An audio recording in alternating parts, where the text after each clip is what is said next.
Hello, everybody. I'm glad to be back here with Mark and Tim. Love having these guys on here to talk horror, talk comics, talk whatever. And of course, they have their Indiegogo Black Ops, which I've put in the chat and in the description. And let me get a banner up here. All right, there we go. So I put a banner up on the screen just to remind people. So hello, everybody. How you guys doing tonight? Doing great. We had a big lunch today. I'm doing some coloring. I'm finishing up like 2 pages of work. Uh, but yeah, doing pretty good. You should Pretty see cool. the crap Tim eats. We went to this shaved ice place run by Filipino people, and they have this thing called Halo Halo, which literally looks like they just like put a bunch of shaved ice in a bowl and then reached into like the garbage and put whatever they found on top of it and then gave it to Tim, and he's like, "Oh yeah, Halo Halo, this is the shit." Oh.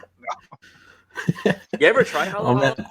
I mean, like Chicago, like the area has a lot more cultural cuisine, so I figured there's like Filipino places over there.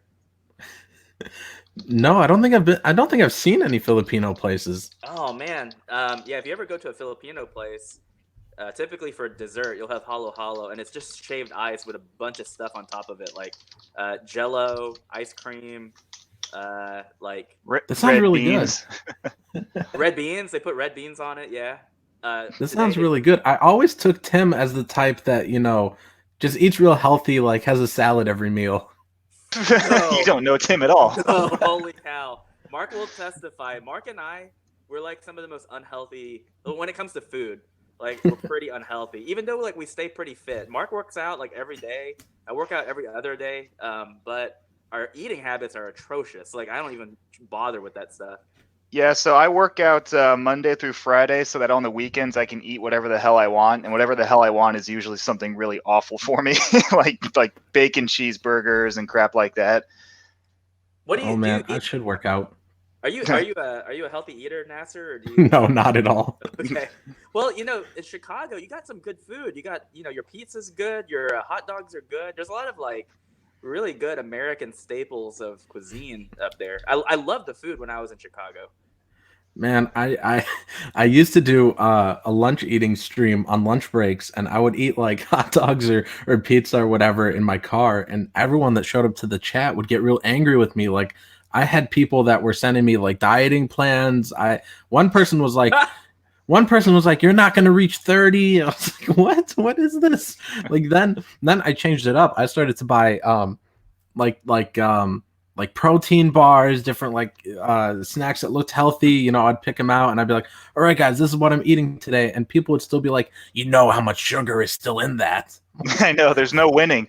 So it's basically just calories in, calories out. I mean, obviously the quality of the calories is important too, but as long as you stay within your deficit, you'll lose weight. But then but then you might not exactly be healthy yet because if you're eating, only 1,500 calories in sugar and garbage, then you might lose weight, but you'll get diabetes.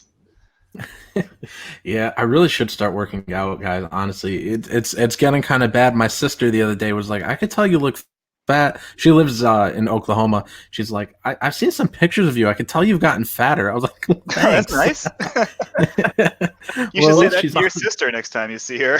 Like, hey, sis, you gotten fatter? You pregnant?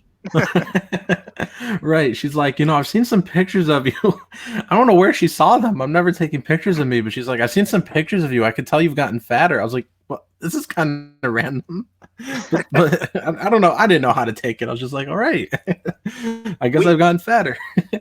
I don't know. Like every time I've seen you on stream, I mean, you look the same, which is good. Seem like a pretty like normal size guy. Well, I'm you're just still in I'm your just a little 20s, right, chubby. Nasser? Yeah, I'm 22.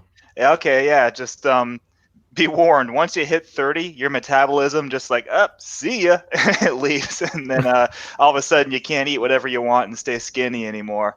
You actually, yeah, you really do have to work out and count your calories and diet and crap just to keep from getting messed up.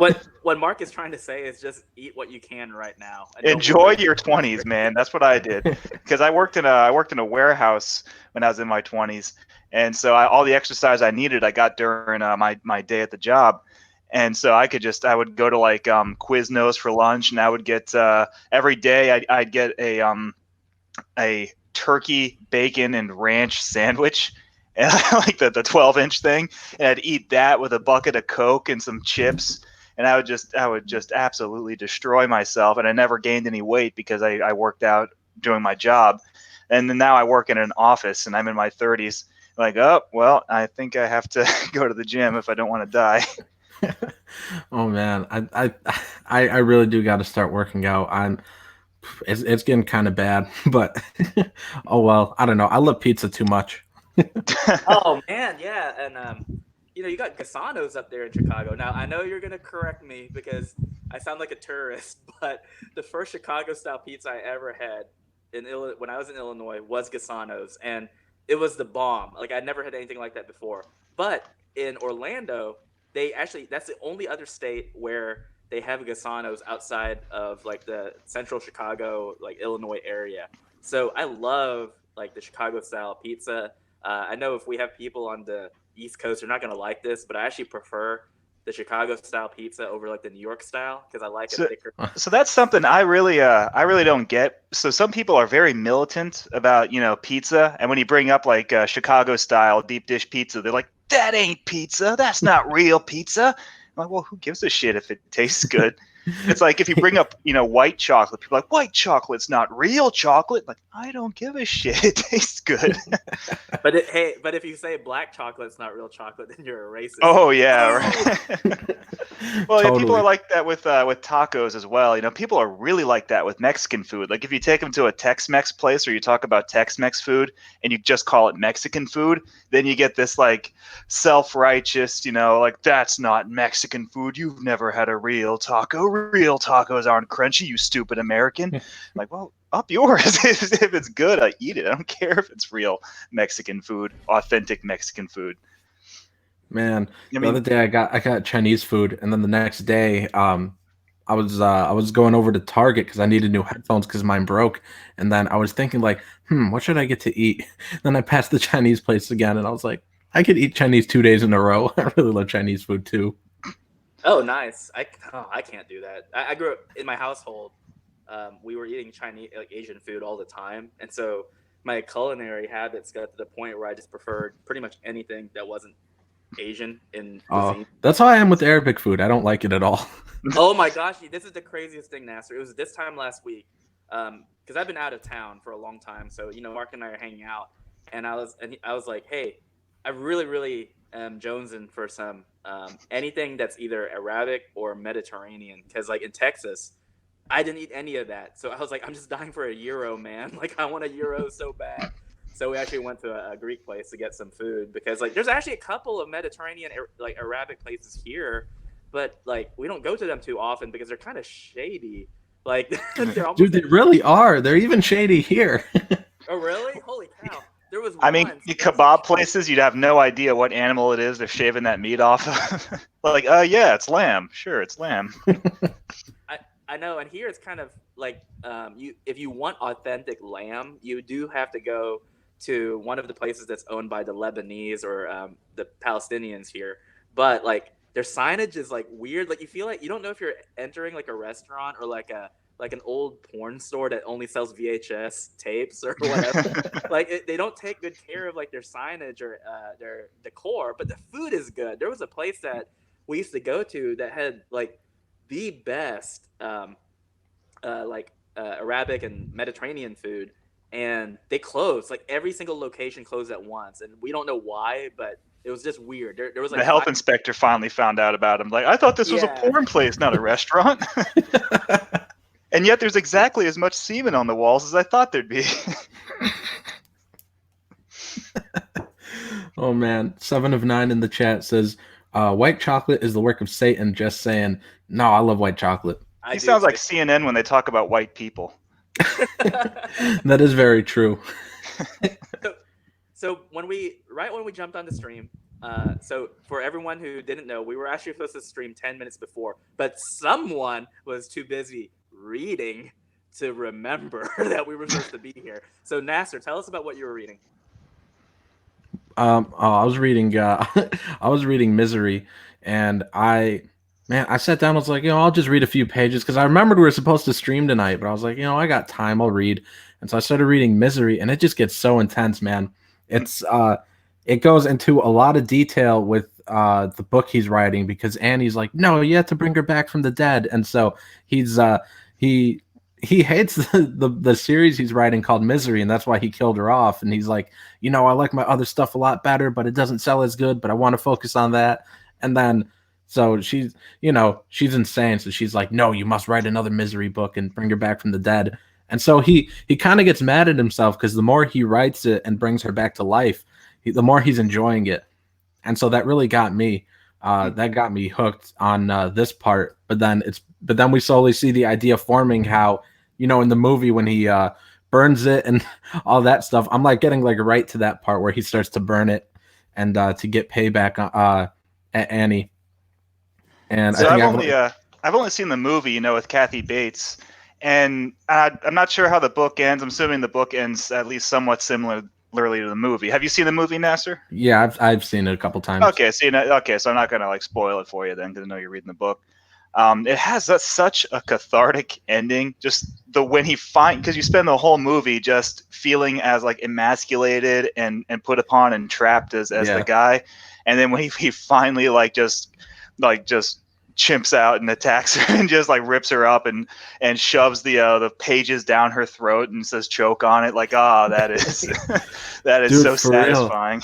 For real, like that whole movie just made me mad because I was like, I want to reach through the screen and just punch her. Yeah, I mean, there are some horror movies where they don't have that catharsis, and it's kind of the point of the movie is that you don't get that satisfaction, and it leaves you angry. Like, you ever see The Strangers? Yeah.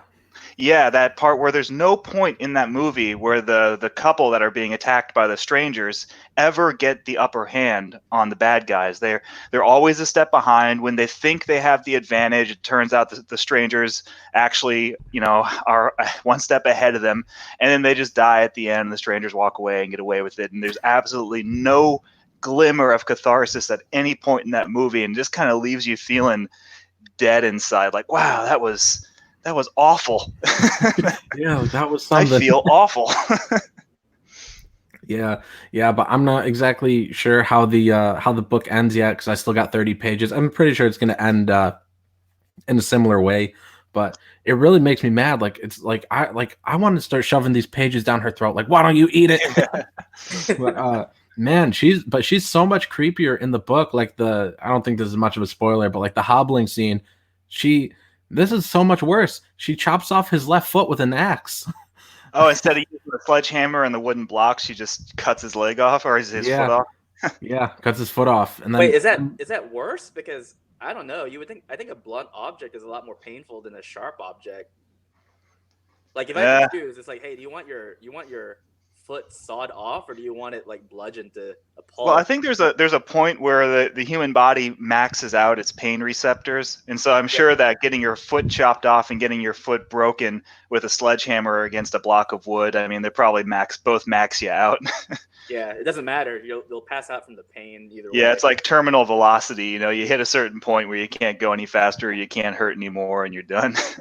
So I wanted to ask, did Nasser, have you ever, because I want to get you and Mark talking about this, but have you ever read The Shining? No. Oh, well, we talked about it last week, didn't we? We were talking about the giant manta ray at the end that flies off into space. Yeah. Because what I wanted to say was, so I've literally only read one book by Stephen King, and I didn't even know it was by Stephen King, and it was awful. It was The Diary of Ellen Rimbauer, Rose Red. And I remember I read it. I was pretty young. I was still in my teens when I read it. I didn't know it was Stephen King. I actually thought, the plot is about like a sentient haunted house. And I just thought, ooh, that's really cool. Like, the house is basically like a vampire. And I read it and I thought, what a waste of time. Like, what was the point of this story? And I didn't find out till years later that it was a pen name, that it was actually Stephen King who wrote it. And that pretty much killed like any interest I had in reading anything by King afterwards. So I was gonna give you a buyer beware, Nasser. If you're looking for something to read, do not read that book. That's funny because my friend Devin Graham told me that's one he really likes, but I've never read that. Oh, really? Devon Graham said that? Well, yeah. I like Devon. I actually subscribed to his YouTube channel. I think he's pretty cool. But So, I mean, I haven't read the story Rose Red was based on, but I did watch the miniseries, and like all those Stephen King miniseries, it's like you can boil down to maybe 20 collective minutes of good material, and then there's like 4 hours of just absolute garbage. And I mean, there's one really cool scene in the Rose Red miniseries that's actually spooky. It's at the beginning where they're talking about the history of the house and all the people who've gone missing and the weird things that have happened there. And they have this part where there's a tour group, and the tour group is walking around, going through each room, and the tour group just vanishes. And the police search the house trying to find her, and the only thing they ever find of her is her purse, and the purse has this huge bite taken out of it. There's giant teeth marks in it and a big chunk of the purse missing. And you're like, what the fuck did that? And nothing in the movie ever really comes close to that. Most of the movie is really dumb. But like that, remember that scene, like one of those less is more scenes where the less they showed you is actually spookier than, when they actually got down to it. But Stephen King is like that. Mark, what is outside of Stephen King, what is a very good work of prose fiction that deals with haunted houses? Specifically with haunted houses, well, I'm standing in front of my bookcase right now. I mean, you've read it too. The Amityville Horror is kind of a classic. I mean, it takes some of the punch away, when we find out that it was all made up to sell this book, that none of it was legit. Yeah, but, so the Amityville Horror is the one by Jay Anson. And Nasser, if you want to read something like terrifying, don't do any research on it. Just read the book and assume it's true. That book will keep you up at night. Like I actually argue that I think it's scarier than The Exorcist. Because The Exorcist. Well, The Exorcist. That book was one of the only times I got scared from a book. It just really freaked me out. It freaked me. Excuse me. It freaked me out more than the movie. The movie didn't terrify me that much. It was the book that was creepier to me. I can't really explain why, but like when I was reading it and in the first few pages, he's like, and then she walked into Reagan's room and then she felt the cold and she heard the rats upstairs. I was just like, what do you mean she felt the cold? That spooked me.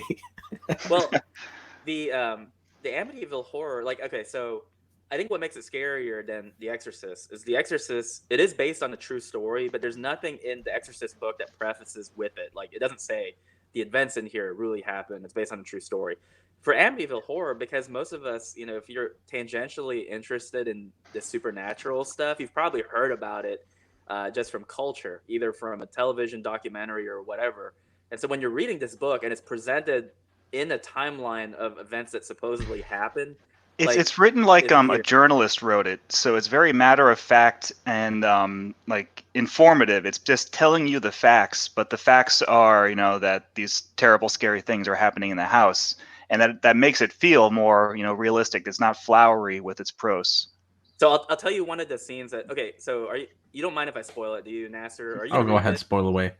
You do need to read this though, so okay. I will. So there's the antagonist of the Amityville Horror, and this, like, oh my gosh, just thinking about it right now, I'm in my house by myself and it's already freaking me out.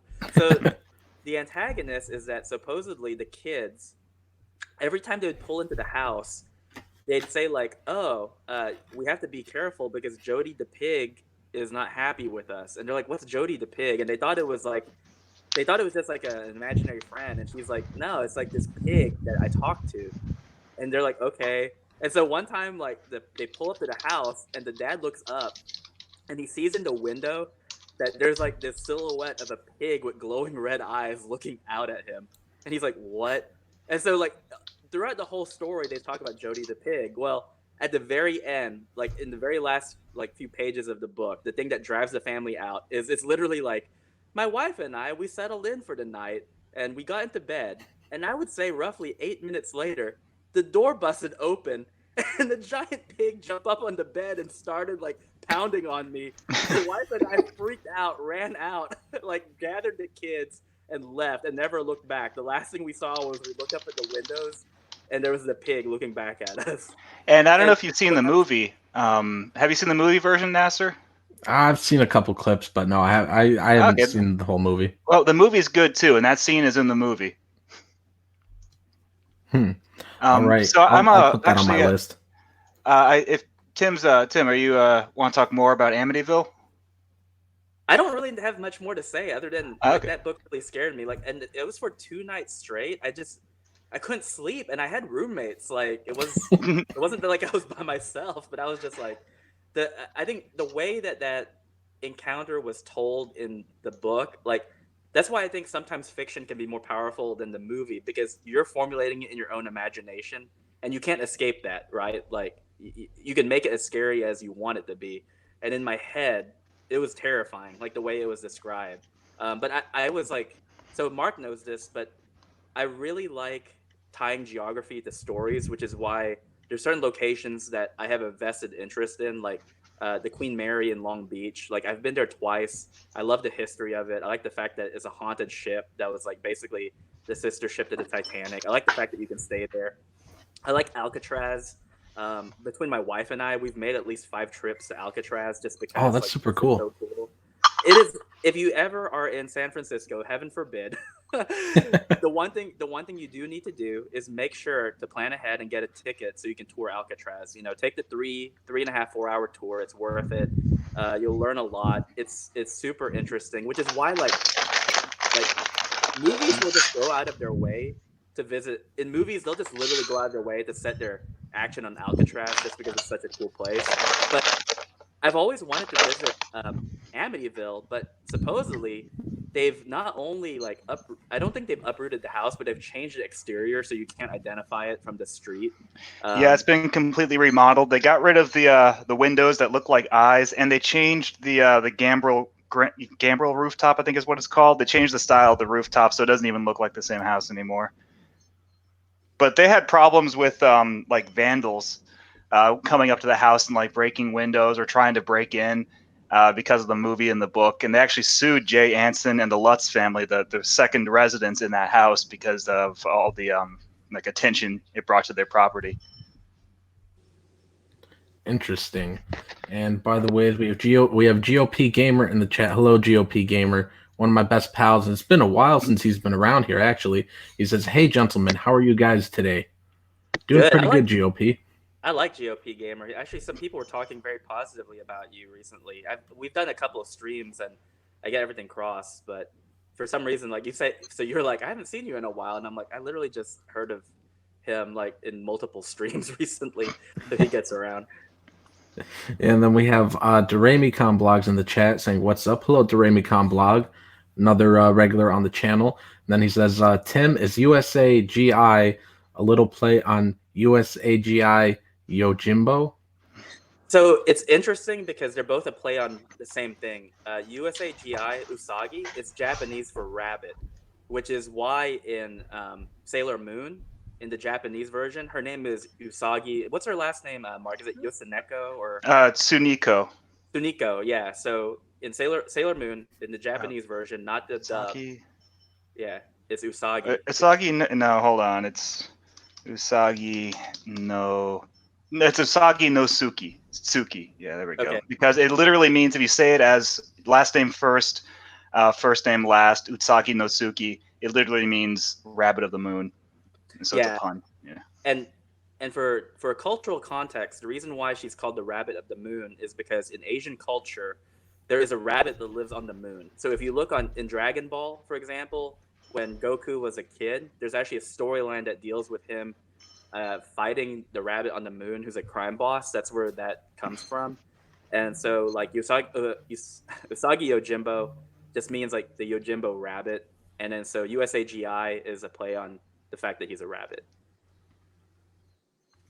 Pretty cool. And we have 9 people watching, so everybody please hit the thumbs up and share out the link. And I am putting the link in the chat right now for the Black Hops Indiegogo, written by Mark, drawn by Tim.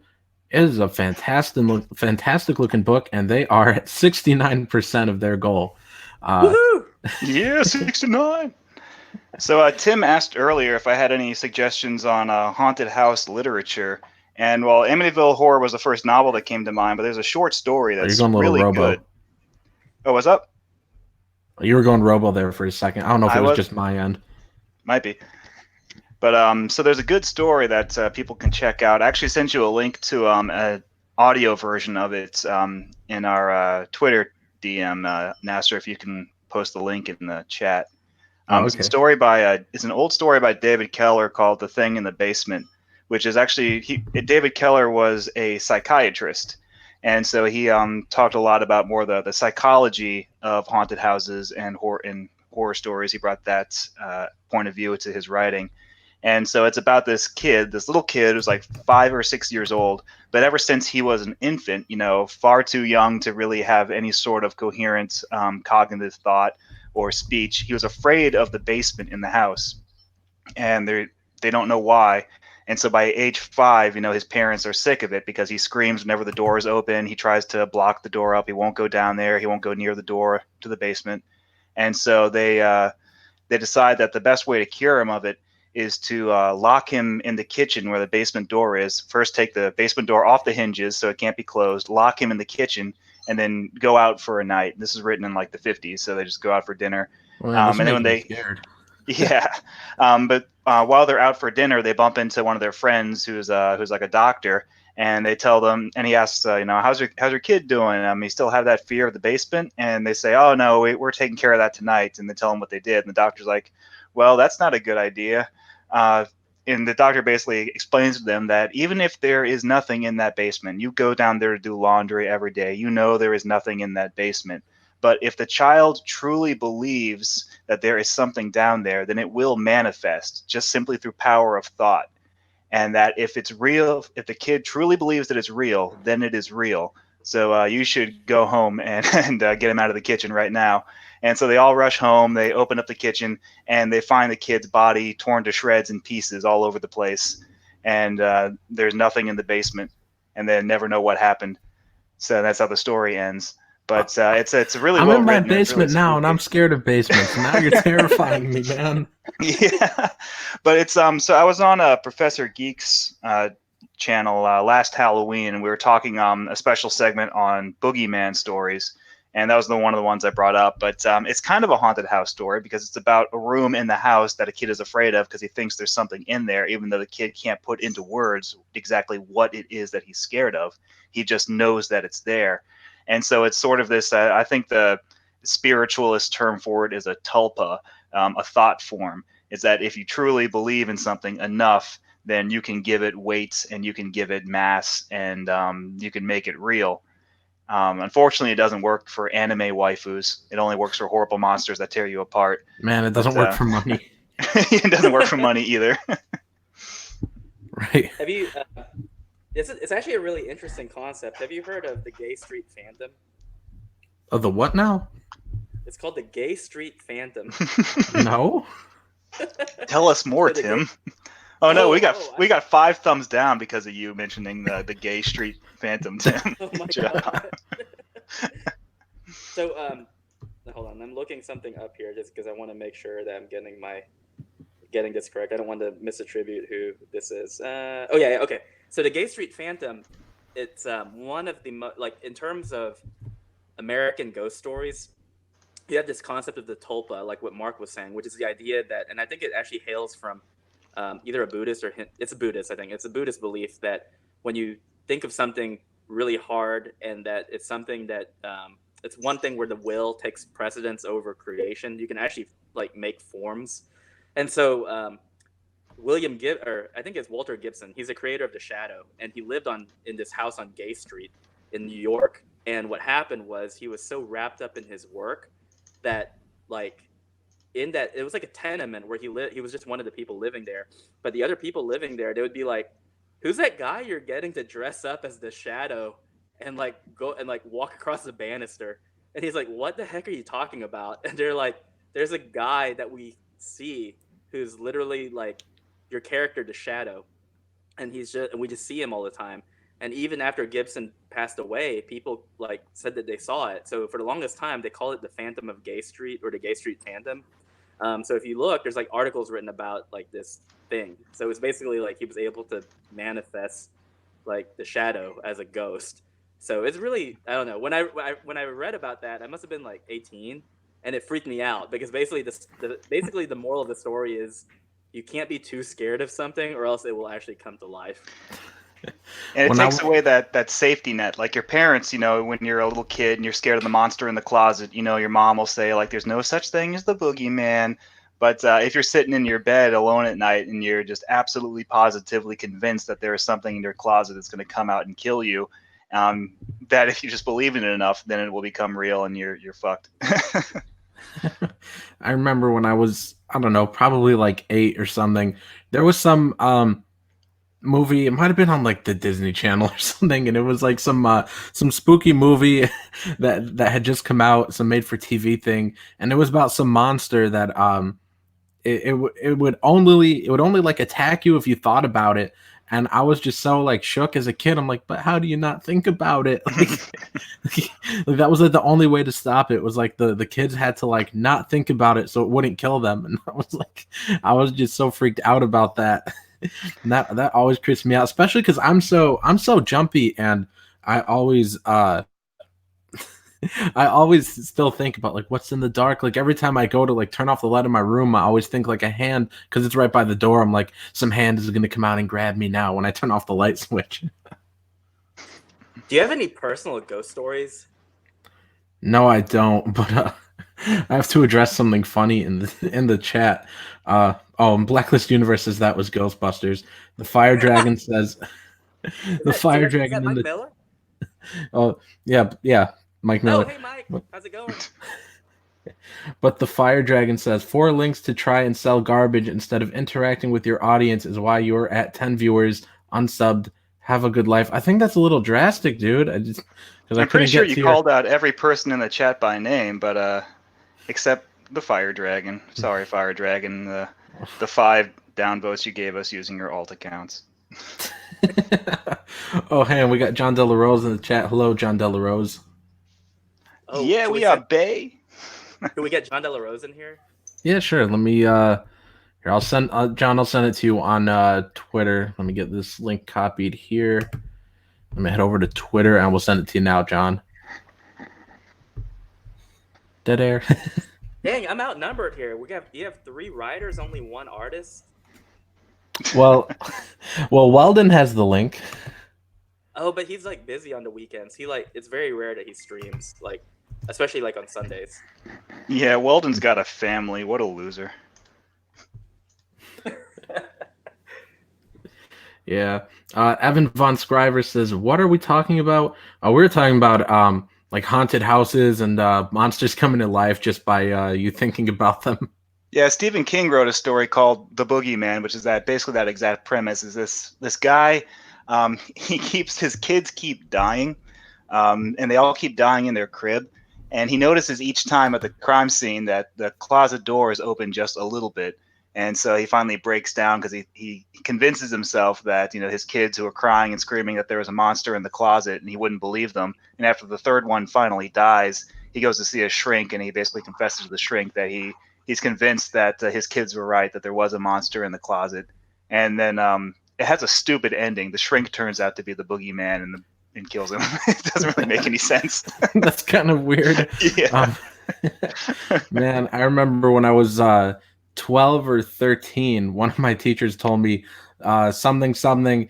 If you watch horror movies, then it was a strict Christian school. He's like, if you watch horror movies, then the demons can come out the movie and get you. And he was convincing me that was true. So that's why I didn't watch horror movies for the longest. But that gave me an idea for a book where I'm like, what if the characters are like watching horror movies and then like monsters come out the TV and get them? But then I tried to write it and it was kind of dumb.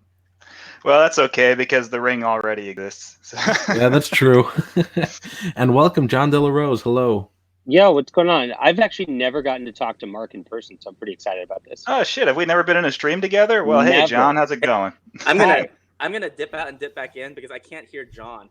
This has happened to me like 3 times already. So Tim's got like Strange. some funky just, setup. just This make sure happens to let all me the back time. in, Nasser. Okay.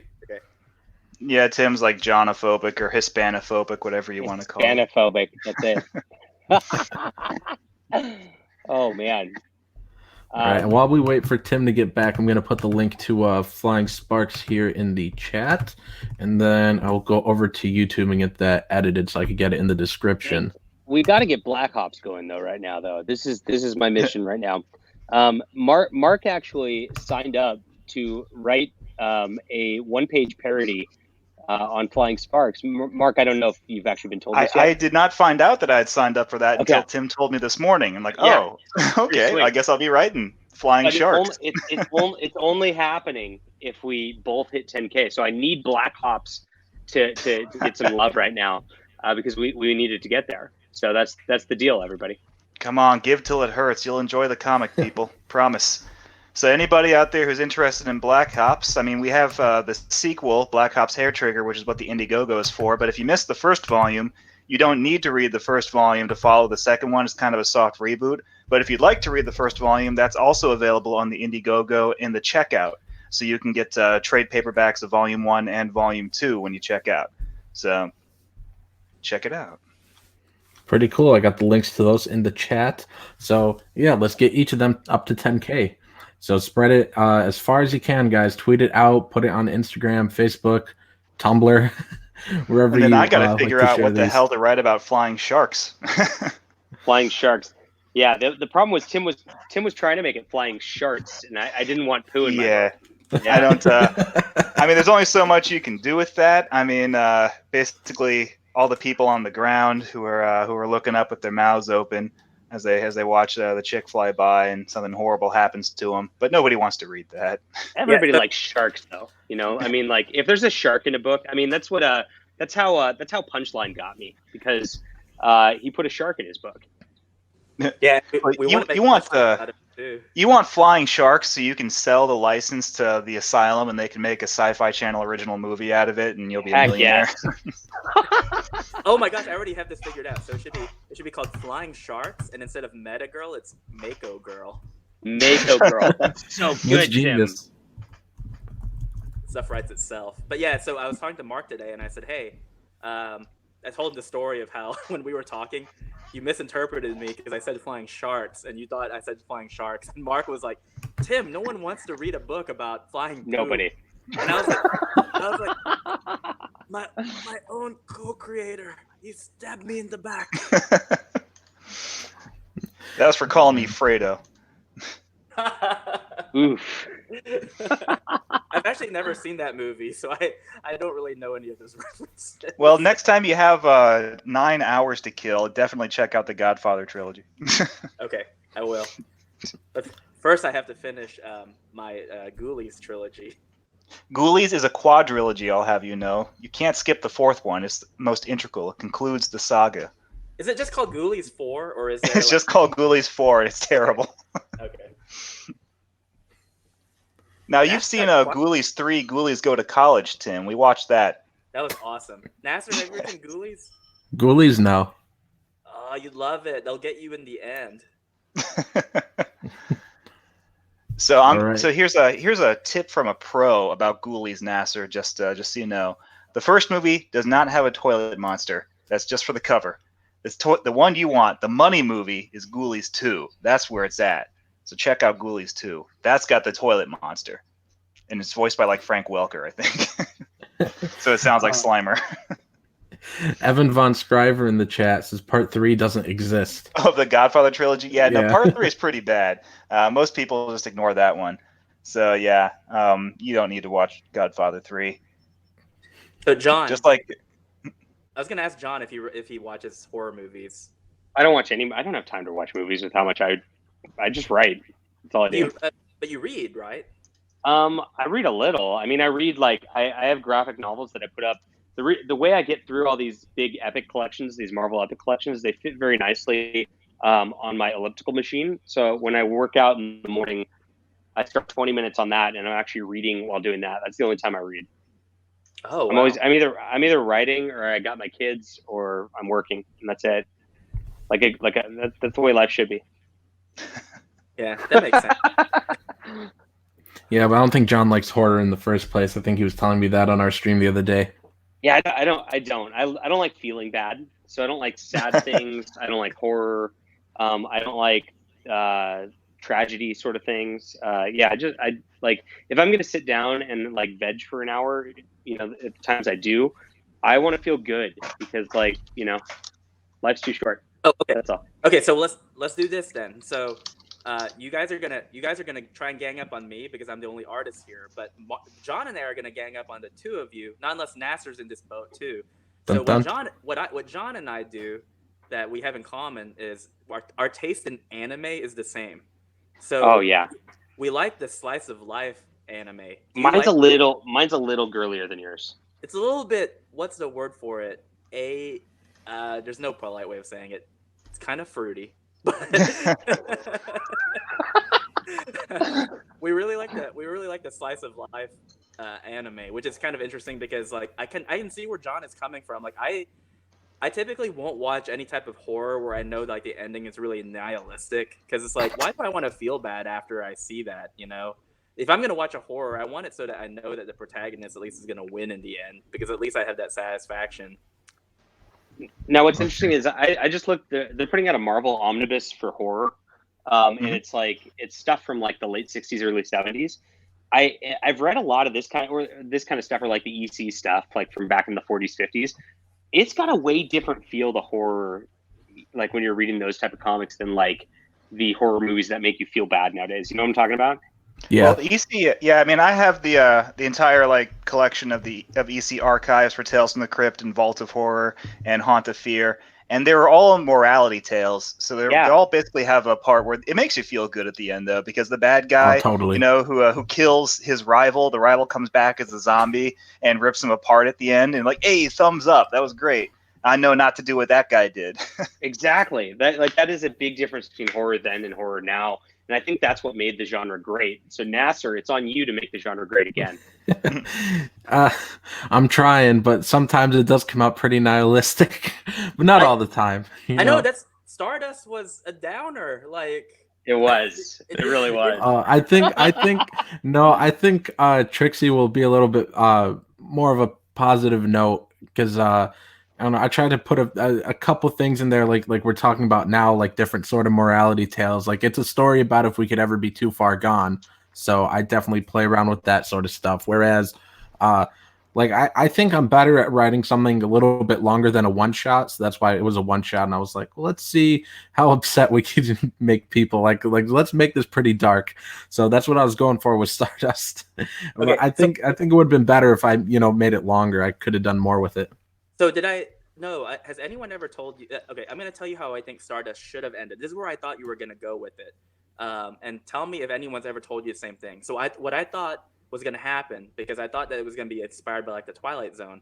So you know how like the monster in Stardust, it kills that family, and then it's taken back up to the planet, and then like he is being interrogated by his command. I thought how you were going to end it was they were going to be like, we're going to annihilate you because like you're worthless and we don't need you anymore. And I thought that the monster was going to pull the same trick that the girl did, where he was like, wait, I got to tell you a story. That's a lot better. Oh, okay. So you've never heard that before then? No. I had a few people read the script before Sean drew it, and I think I might have just shown it to a few yes men because everyone was like, "Oh no, this is great." And most people that read it told me, it was fine, at least, for someone that's so new. But yeah, there have been a couple people that told me better endings. I'm just like, darn it, why didn't I think of that? Well, like I said, because I thought like that's where you're gonna go. Because I was shocked that he killed the girl. I thought like, oh, I think the girl's gonna live, and then it's like, oh no, the girl totally gets like killed, like slaughtered. And then it's like, oh, now the tables are turned, and he's in the position. And I thought, oh, that'd be really cool if that's what he did. Where he did learn something. He learned the trickery of that girl, and then that's where like the story ends. But that's okay, Nasser. It's your first book, so I'm not too hard on you. Maybe for the third print, we'll do that. We'll change up the ending, an alternate ending. Blacklist Universe says, I told you it was bad. No, but you told me that after it was, all printed and everything. I showed the script to a couple people, and no, man, I should have recorded that.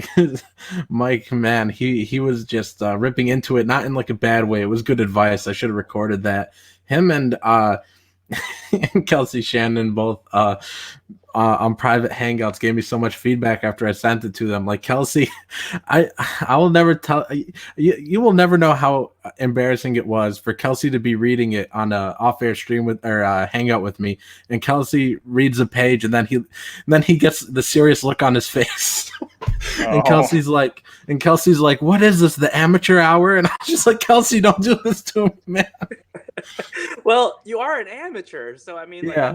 John De La Rose and I were talking about it, and I said, for a guy who's like in like barely 21, it's not bad. I couldn't have done that shit when I was 21. No way. So yeah, good work now. So just be happy. You're doing good. Yeah, my first book, I was, I mean, it's on Amazon, and I pretty much only put it on Amazon because it was a finished book. And a friend of mine, Austin Rogers, who's an artist in San Antonio, said, "Well, Mark, a book's a book. Just put it out there. Start your Amazon page and your bibliography."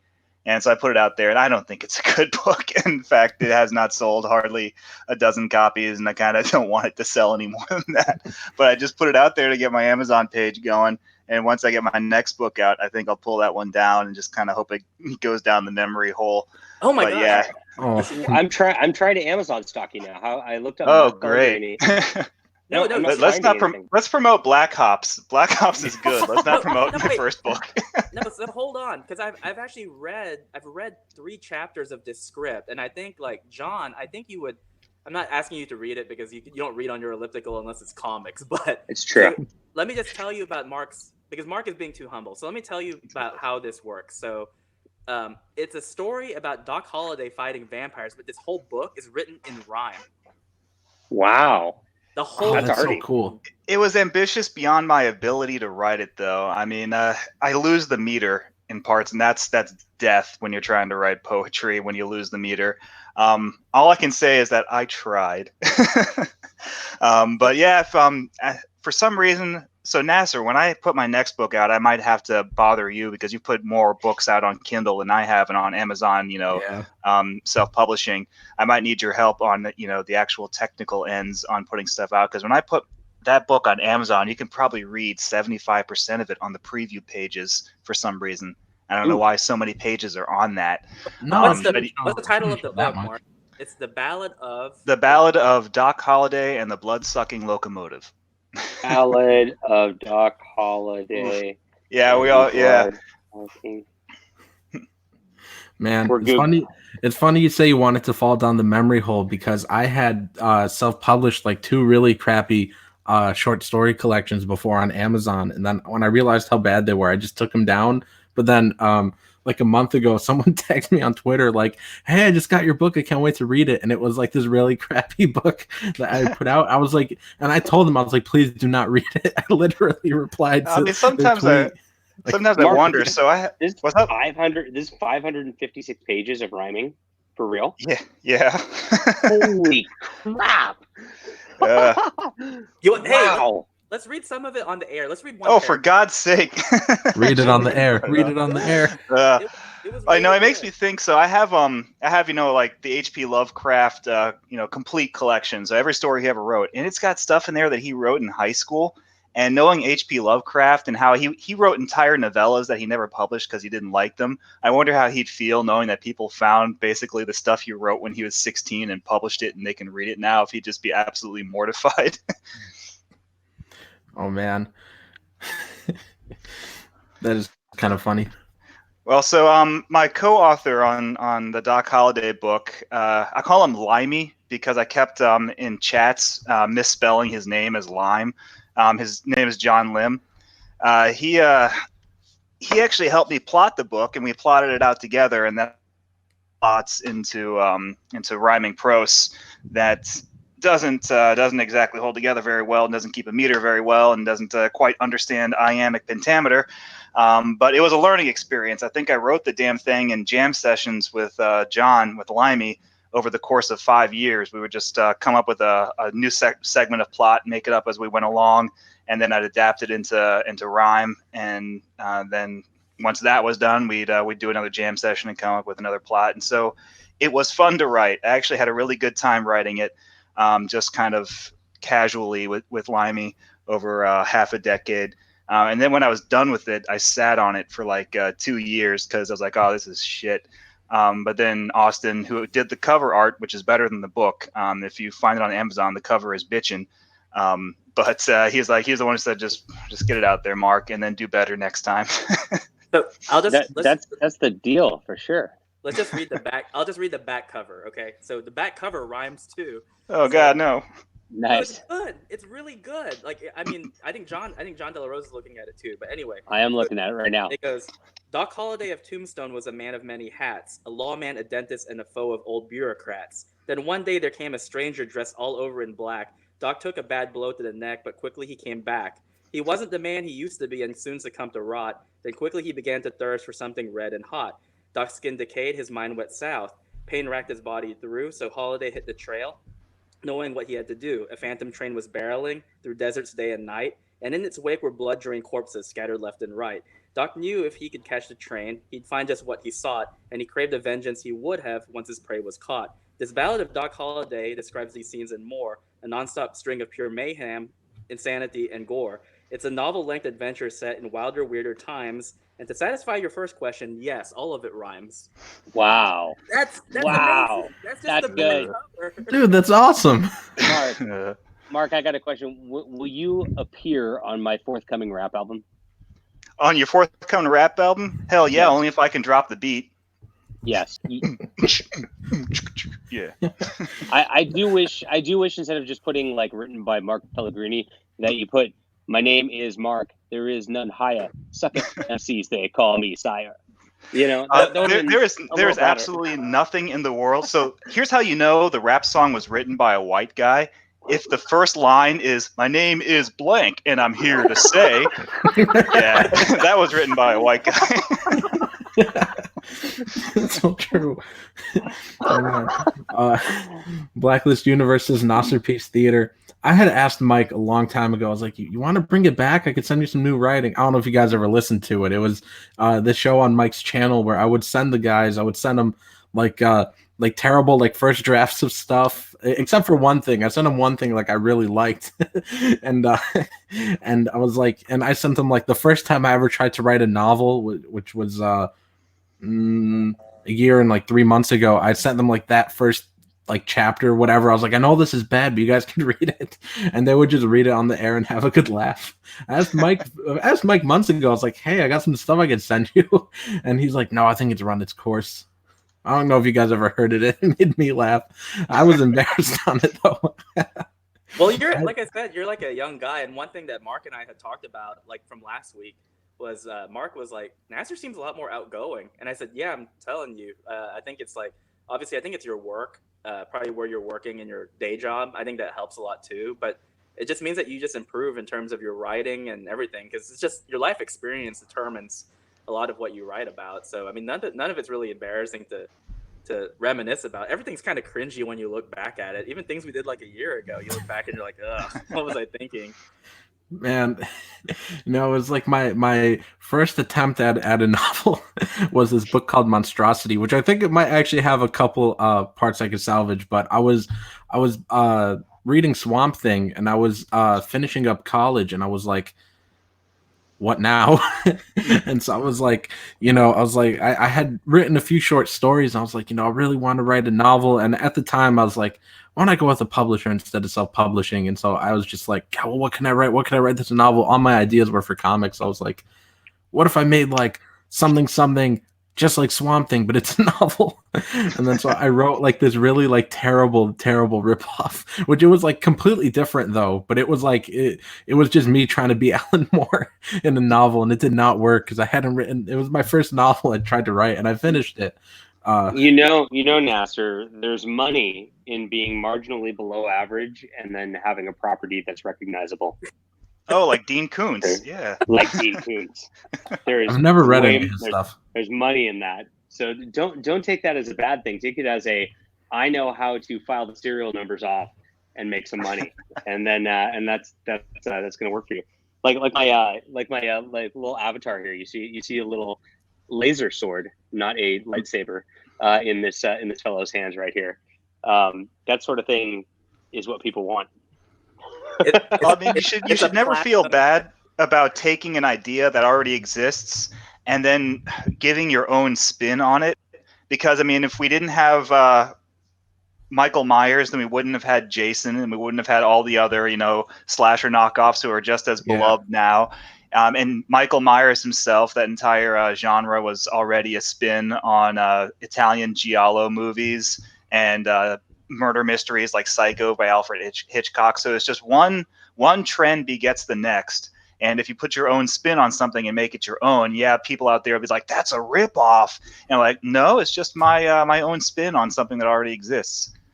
There's nothing new under the sun, is what they say. So all you can really do is look at what inspires you, figure out why it inspires you, and take the pieces that you like from it, and then mold them into something you like even more that's personal to you. Yeah, I might revisit it. I don't know. It's because like every day I'm like, why don't I revisit this idea? But then I get a new one. I'm just like, but this one's shiny and new, and I just go with the newest one every time. Like I have some ideas I really like, but I never end up writing them because I'm like, but I just got this new one and it's a lot fresher. I just go with whatever pops into my mind first. Well, just think. I know that feels. We literally cut our teeth just doing parodies. I mean, yeah. Much more lowbrow than. I mean, that is practice. You're doing a parody, and you have to. Obviously, you have to stick close to the material you're parroting, but you also have to separate it enough so you don't get sued. And that's a bit of a challenge, but it's also really good practice for when you come up with your own original ideas for your own original IPs and properties. Oh man, we got a troll in the chat. Yeah, of course. They just keep putting fart like for every other thing. Oh, that's because they want flying sharks. Yeah, right. True. So I thought about it. So okay, so there's your target audience, Tim. That's it. I know. So here it is. It's flying sharks starring Metamucil Girl. Oh no! Do it. I'm for it. Oh, I see Keegan's in the chat. Hey, Keegan, how's it going? Hey, Keegan. Hello, Keegan. Keegan, did you hear John De La Rose might be coming to Bell County Comic Con next year? That'd be dope. Only if Edwin's coming. Edwin says he might be coming. I mean, if he wants to make that fly. What'd you say? Only if Edwin's coming. That's it. You got to make him do it. Yeah.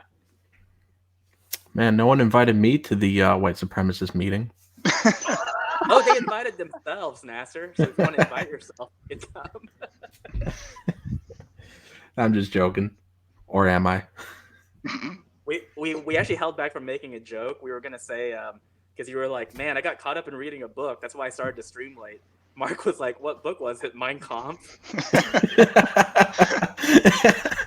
No, because when Tim DM'd me, he phrased it wrong. He meant to say that Nasser got caught up reading, but what he wrote was Nasser got caught reading. It's like, caught reading what? Mein Kampf?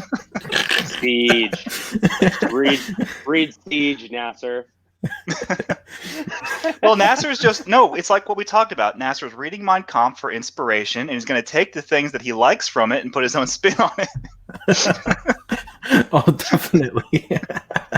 You guys are gonna like this one. This reminds me of a bit on Seinfeld when he was talking about I think he said something about watching some like World War II movie, and it's gonna sound dumb the way I say it. It's funnier when you see Jerry Seinfeld do it, but he was talking about like the hail that they do around the office. Like it's just some like it's I'm just gonna ruin it by talking more, but you guys got to watch this little bit he does on when he talks about how Nazis hail each other. I'm disavowing this stream. Oh man, you guys ever see the Seinfeld episode when George accidentally gets mistaken for the leader of the it was the Van Buren boys. No, it was the Van Buren boys, right? There's the street gang that was based off of Van Buren. No, that was a different episode. That was the one where Kramer tricks them into thinking he was a former member because he accidentally throws up their hand signal by mistake. All those episodes blur together. I forgot what they were calling him, but there was because he was picking up Jerry from the airport, and there was one guy that was one of those like chauffeurs that was holding a sign, and then Jerry's like, "Oh, that guy, that's the guy that missed the plane." Blah blah blah, and then George is like, "Oh, so we could just go with this guy because my car's not working." And so they get into the dude's limo, and he takes him to some like white nationalist rally, and because George said he was the guy. That's what cracked me up. Oh, Don man. and I don't watch Seinfeld. No. Oh, because you've been reading Mein Kampf. That's why you won't watch that. Oh What's man. the deal? What's the deal with Mein Kampf? Seinfeld's the best sitcom. Why does the number keep getting bigger? First it was 3 million, then it was 4 million. Now they say it's 6 million. Oh my gosh! I thought Jews were good accountants. I did not say that. That was Mark Pellegrini. Jeez. No, it's Jerry Seinfeld. I totally disavow whatever that is. Totally disavow. So am I not invited to your rap album anymore? I don't. Not if you're gonna start rapping about that. But rap albums are the only time it's okay to say the N-word. I don't even. Not my rap album. Oh man. Oh man. Did you guys ever get Mr. T's rap album? Oh No. God, he has one of those. Oh, he did. It's beautiful. It's like, I'm doing this disconnect thing again. I can hear you. Yeah, we can hear you. I can hear you you. can. That's good. It's like, it's literally, one of the lyrics in it is literally, "Stay in school. Don't do drugs. Your parents are your friends." It's pretty great. Oh my God. Yeah. That's hardcore, man. That's gonna put Biggie to shame when he hears that in heaven. Oh man. The Hidden in the chat says, "You guys have any clue who will play Ben Mears in the upcoming Salem's Lot? Cheers from Nottingham, UK." Oh, we got international folks on. All right. I didn't know they were making a remake of Salem's Lot. They've already made one. I guess they're making another one. Yeah, they made one in 04. I haven't even finished the 70s one. Oh, the 70s one's good. That's Toby Hooper, man. Oh man, I got to the part with the when the guys are like no, I think I got to after where they said the crate was really cold. I think it was when the boys started going through the woods or something. I think that's where I stopped watching. Because it was bad or because it was scary? Oh, it was bad. Yeah, so it's like all the Stephen King miniseries. Like I said at the beginning of the stream, it's like you can boil it down to a handful of good content and then just a whole lot of filler in between. So like the Salem's Lot miniseries is by Toby Hooper, good director. He just had to stretch that material out, into like 4 hours. But the part where the vampire kid appears at the window in the fog, did you get to that part? No. Ah, okay. Well, that's the spookiest scene in the movie. That's worth seeing. And then the whole climax, the whole finale is worth watching when Barlow reveals himself. Except Barlow just looks like Count Orlok from Nosferatu, but painted blue for some reason. That entire ending is really good. And the way they do the eyes on all the vampires, they put like reflective contact lenses, so all their eyes just kind of like glow in the lights on them. But yeah, otherwise it's just a very long mini series that only has so much good content in it. I see John is talking to people in the chat saying that he only gets these StreamYard problems on my channel. Well, my channel's racist, so. Sorry. When you said that, we just lost. Well, we just went from 12 viewers to 11 viewers because of you, Nasser, and your racism.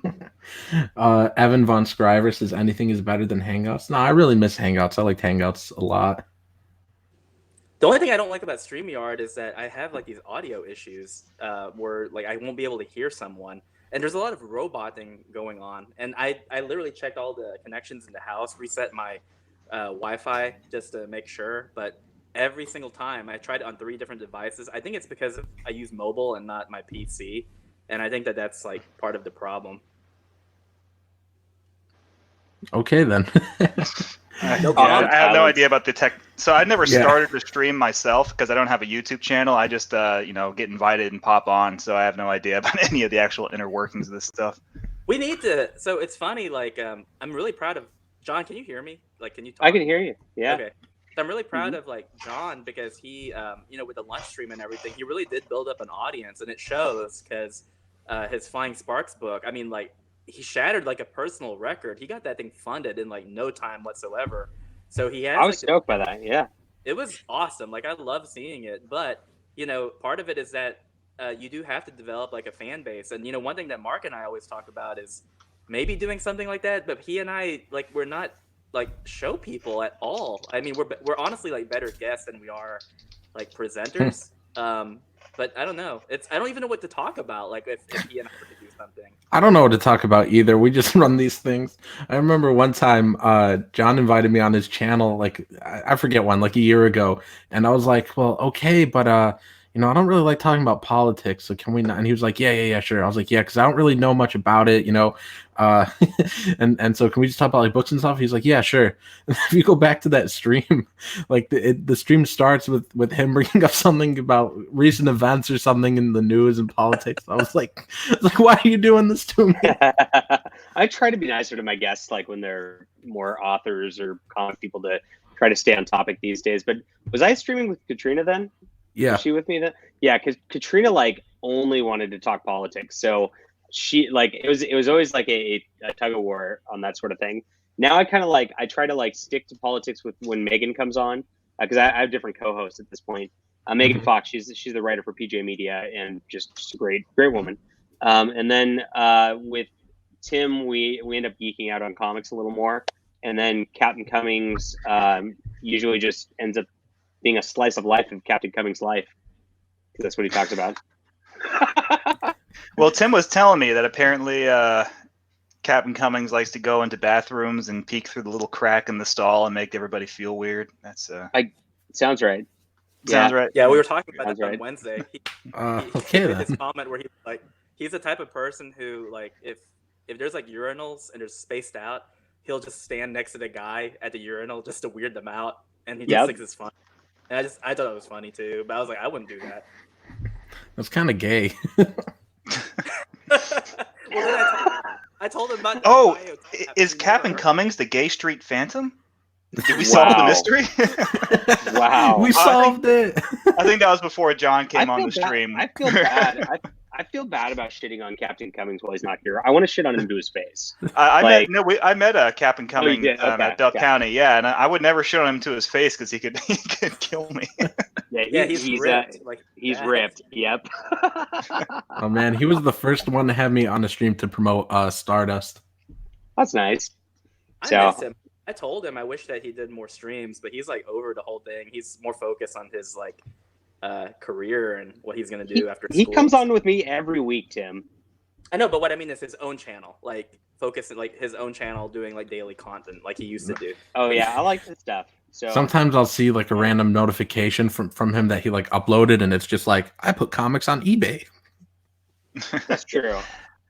I get very disappointed when I watch those videos. Gotta say. I haven't watched any of those. Yeah. It makes me kind of sad. He was one of the first comic book YouTubers I subbed to. He texts them to me, and so it's like I'll get a link to a YouTube video, and he's like, "Watch this," and I'm like, I look at it, and it's like, "You're just putting up books on eBay, dude." And he's like, "I know." I'm like, "Dude." Whatever.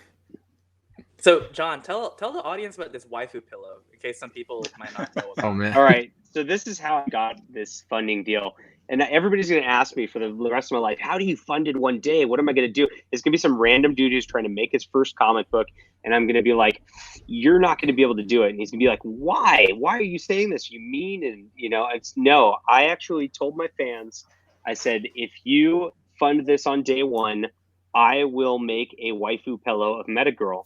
And we'll make it a real thing. And so my fans, being who they are, all came in really hard because they all wanted this to happen. So we are now in design. Miss Sashi is designing the meta waifu, as I've dubbed it, and we are going to have an actual pillowcase with my freaking female character, because my fans are a bunch of degenerates, total degenerates. Yeah. Is she going to be like? In a burqa or something, just to mess with them. Right. I thought about that, and I told Sashi, I'm like, please don't make it lewd, and she's like, I don't know how to do something and not make it lewd. I'm like, come on, Sashi. Oh man, Just cover her up. Just cover her up entirely. Oh, we'll It see. could be But anyone under there. Just put her under something. Sashi's doing the design. I have no idea. She didn't tell me what she's going to do. So it could be anything. So, yeah. That's is that her designs, she can actually, so she's in that fine line between what could be classified as lewd and what's like just tongue-in-cheek, I guess. And so that piece that she did with for Flying Sparks, it's like right there. Like it's wholesome enough that you're not gonna like, scoff at it, but there's a little bit of, what's the word for it? Is it titillating? Is that it? Sure. It's definitely titillating, but I don't think it'll upset people from church at the same time. Yeah, he's wearing a cross, so that makes it okay. It makes it okay. Right. All right, and I'm gonna put the link in the chat for my books actually, because I haven't done that yet. So there's a link. Yeah, for this is your book. stream. What are you doing?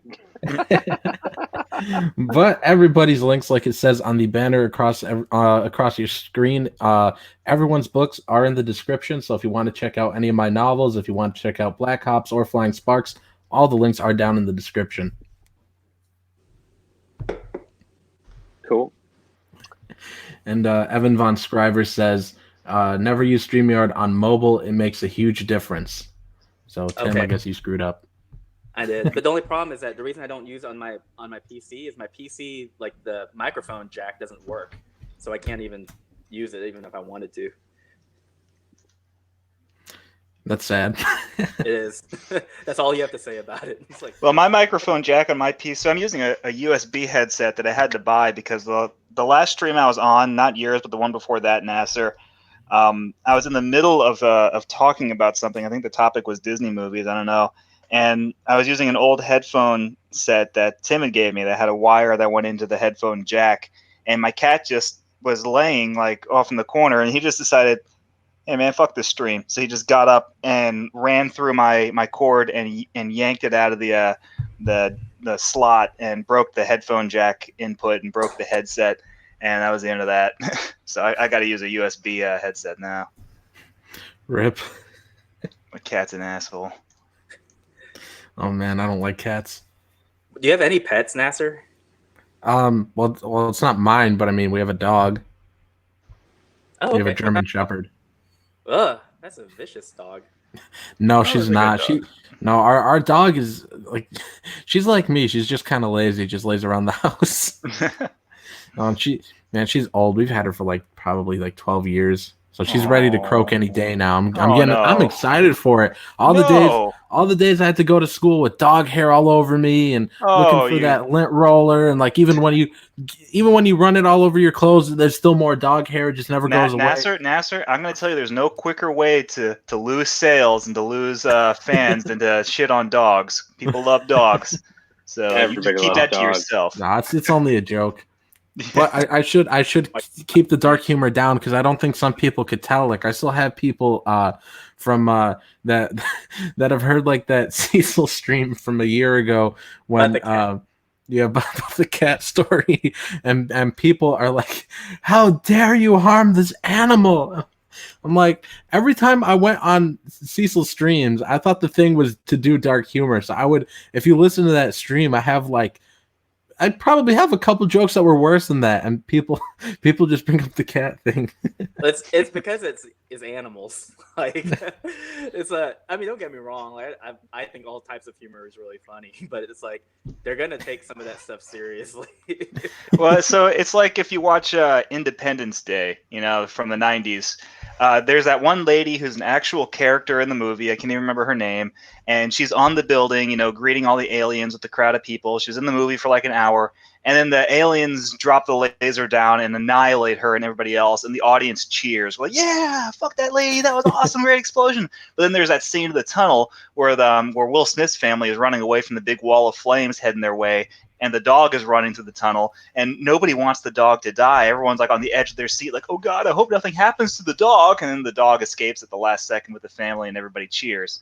So people have more empathy, at least as an audience, for animals, for dogs anyway, than they do for actual human beings. Well, it's like Okay. John Wick. The whole John Wick franchise was revolved around revenge on the dog. I mean, like, don't get me. I know people are gonna be like, "There's deeper meaning to that." I know there is, but the dog is the catalyst for sympathy. Like, you just can't help it. It's actually pretty rare in movies nowadays to see an animal get hurt. All right, so for all the dog lovers in the chat, then it was just a joke. And if you guys want to buy my books, the link is right there. One buy equals one dog. So if you like dogs or want a dog, then you have to buy my books, Smart. And as because well we as like, Black Hops. yeah, and so because we're gonna be the opposite, and we actually like animals. I'm gonna show my rabbit. There's my rabbit. Aww. What's their name? That's it. It's Gus. Gus. Yeah. Looks like a Gus. I've met Gus. Gus is a jerk. He won't let me pet him. Hi, Really? guys. Mark calls him Wilford Brimley. He does look like Wilford Brimley because Tim keeps feeding him bananas, so he probably has diabetes by now. Look at that nose. That's so cute. It's okay, I guess. Look at he's so brainless. He doesn't know what's going on. Oh, he wants some food. Come here. This is like the only trick I have. Come here. He's dude. not moving. Now he's scratching. Come here. Oh my gosh. Come on, he's done it 3 streams in a row, and now he doesn't want to. Wouldn't. So brainless. He's like, I know what. He's like, I know what you've been doing. If I shake the baggie of treats, my cat comes running in 2 seconds. I know. I think he might be full. Come here. Speaking of treats and stuff, it is California time over here. I got to take my kids and get them some food real quick. I just want to pop by and say hi. Say Black Ops is the best. You better back Black Ops. I mean, this is like, guys, this is real comics that are, that this is the new movement for indie comics, and Black Ops is good. I can vouch for the first one. It's really fun. It's really funny. And I know that these guys are getting better every time they put out a book. I've read everything that these guys have put out together. And, I mean, Walmart really just blew everything away last time. I expect exactly the same thing from this, because you guys just keep improving on the product each time. And that's what I love about you guys. You work so hard. It's awesome. Well, thank you very Stop it, you. Yeah. Speaking of Walmart, I think last stream I said My Hero Macadamia was my favorite. Then after that stream, after we all got off the stream, then I remembered, I was like, no way, Walmart might be my favorite one, but I forgot to mention that one. But you just reminded me of that by saying Walmart. Yes, that was a great one. Well, thank you. Did you like it better than My Hero Macadamia? Probably just barely. Like those two are neck and neck. I might like Walmart a little bit more. It's a lot less political, because we're just making fun of comics. We're not really making fun of like politics or anything. Yeah. Yeah. Cool. All right, guys. Chill. Yeah. Have a good day. See you, man. See you around, John. Bye. See ya. All right, now that he's gone, let's talk trash. Now we can talk about Hispanics. Yes. Right. Have you ever seen, whenever I'm on stream with him, my title is Tim of the Rice. Tim of the Rice. No, I haven't seen that. And then he made a better joke. He was like, if you're going to call it that, then it should be Tim of the Fried Rice. I was like, oh, you're right. That is a better joke. That is a better joke. Because like John Della Rose, it's like yeah. John of the Rice. That's what. Okay. And we got 10 people. Oops, sorry. I was just gonna say we got 10 people watching, so please hit the thumbs up, guys, and share out the link to the stream. Yeah, and also back Black Ops. Every thumbs up is another sunflower seed for Gus. That's right. So what book are you working on right now, Nasser? Oh, it's called The Redhead Murders. It's a 70s period piece about the well, it's sort of about the actual Redhead murders in some ways, and I can't give away too much yet. I don't have the pitches prepared, but I just finished a book called The Plague, which was a record for me because I wrote it in 13 days. Damn. How many pages is it? It's like 52,000 words or something. So I mean that's it's gonna come out to like 200, like 10 pages or something. Cool. Yeah, but I just finished writing The Plague. I think earlier this month is when I wrote it. It all starts to like blend together because I've just written so many in the past year. I think I've written and I think in just over a year, I think I've probably written like 8 or 9 books. This might be my ninth one. I think the Redhead Murders. I just hit 40,000 words today. So Yeah, I'm working on a magazine, a pulp magazine short story submission for October. So I got to use September basically to. I've got it all plotted out, but now I just got to write it. But I also have to get it within the maximum word count because he's like so many words or less. And I worked that out to my typical writing, and that comes out to about 10 Word document pages. So I got to somehow get the story and tell it efficiently enough so that it only fits into 10 Word document pages. So it's writing under like a constraint. I could write it longer and then trim it down for the pulp magazine publication if he accepts it. And then when I do eventually a collection of my short stories, I can just have the longer version in that. I just got to figure that out. man, speaking of collections of short stories, I was talking to John Della Rose the other day. After our stream, we were talking about book sales and what I could do to sell more, and he was like, and he told me the regular like same old thing, like you shouldn't do short stories that much because they don't really sell. And I was like, but John, my short story collection's my bestseller. It really is. I'm actually surprised that he told you that because I actually like short stories. They're easier to digest. Means you don't have to sit there.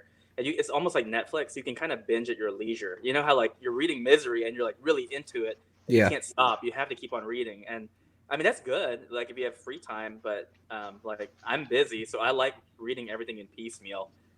Whether it be just individual chapters or more preferentially anthologies, which is essentially what short stories are. But I mean, different strokes for different folks, I guess. Yeah, I like reading shorter things as well. I like whenever I sit down to start reading a chapter of something, I always check like how many pages is this chapter, and if it's like 40 pages, I kind of put it off. If it's like like 10 or something, like I'll sit down and read the whole chapter. But Yeah, that's it's what like I like about. it's like I'm reading it right now, and I mean, there's a point where those chapters are so long. I'm actually like, wow, I'm like 20 pages deep into this. How much longer does it go? And I'm turning the pages, looking ahead, like, oh no, it just keeps going. And so I hate like just personally to take a break in the middle of a chapter without actually reading, the organic breaking point, the pausing points in the narrative. But I'm like, God, I got shit to do today, That's what I like about Misery. It has a lot of those pausing points, and in my books I usually do a lot of pausing points. And like I think my most recent book, Duality, it's about 50,000 words and it's 21 chapters, so they're pretty short chapters. So yeah, Yeah, I like. Yeah, the novel I'm writing right now, it's I usually try to break it down to like 20, max 25 pages per chapter. That seems like a reasonable time to take a break. And honestly, you can't just, if you have a singular thread of the narrative, a single episode of that narrative, after about 25 pages, if it's still going on, like maybe you're dragging this out too long. Maybe you should have taken a break a while ago.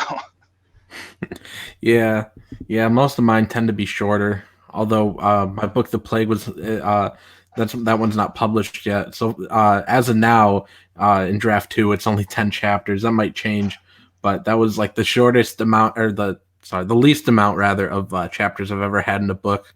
I guess it's 10. I don't know why it only came out to 10, because it's like every other book, it's like, all right, I got 20 chapters, and then this one's like I have 10. So that's kind of weird. Nasser, do you have a mailing list? Like, do you collect email addresses? Yeah, I just started it, and it's kind of funny because I have always seen people use the emails from their Indiegogos, and like because I've backed people on like Kickstarter, like years ago, and I end up on some mailing list. I'm like, okay, whatever, cool, and then so I had taken the emails from my Indiegogos, and I just put them into one a couple of weeks ago, and I sent out my first email, and then I saw somebody on Twitter like someone's like, oh, is this even legal that he took our emails from the Indiegogo? And then someone else was like, there better be like an unsubscribe button. Did he put one of those in? I'm like, do you guys think I'm God that like I could like use a mailing service and like and like somehow like just not have the unsubscribe button there. Like that comes with every mailing service. Like, do they think I'm like that, like talented or something, that I could like somehow get around the unsubscribe button? Like, Do they think I'm smart enough to code? I don't know how to do that. Well, the hard thing about it is that, so us personally, because we're using fulfillment services, I never see the Indiegogo roster. I don't take one gander at it to see who is backing and who's not. I would rather just not know, just for my own sanity. But like, if you're fulfilling on your own, at some point you're gonna see like an email address, and it's not unusual to compile addresses for that purpose. I mean, it's very routine. A lot of people do it.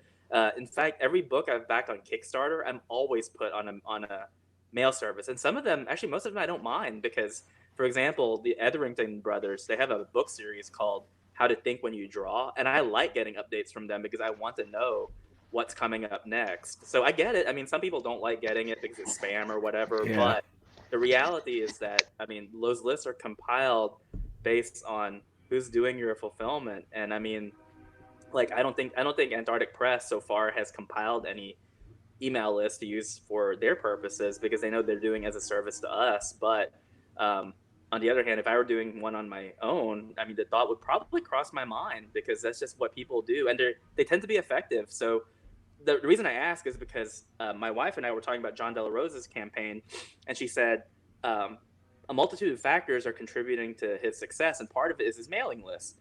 And I said, "Oh, I didn't know he had a mailing list," because it's my wife who actually like backs the book. She has her own account, and so she backs John's books. And she's like, "Yeah, every time he has something, he'll mail people out, and he gives free stuff all the time. Like he'll give free reads of his yeah, short stories and stuff like that." And she likes reading the fiction, not comic books. So she likes the prose better, and so she's like, "I like it because when I'm at work or something, and I only have a small break, I like the fact that he sends that stuff out, so I don't mind being on any list of that sort."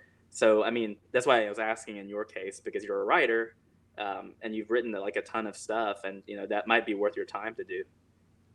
yeah. I'm thinking for the September email, I might put a chapter in. Probably put the first chapter of the plague in there somewhere. I'm still tinkering around with it. It's taking well, it's Mailchimp is I'm kind of 50-50 on it. Some things are pretty simple, other parts are complicated. Like it took me like 10 minutes to try and find something the other day that I was looking for. I was like, how do I find out how many people unsubbed from the first email? And like I had seen it before and it took me like 10 minutes to find it again. So some parts of it are kind of tricky, but other parts are easy to navigate. There was just one problem I had with it that I don't want to say on air that I'll tell you guys off air. Okay. I can't say it on air.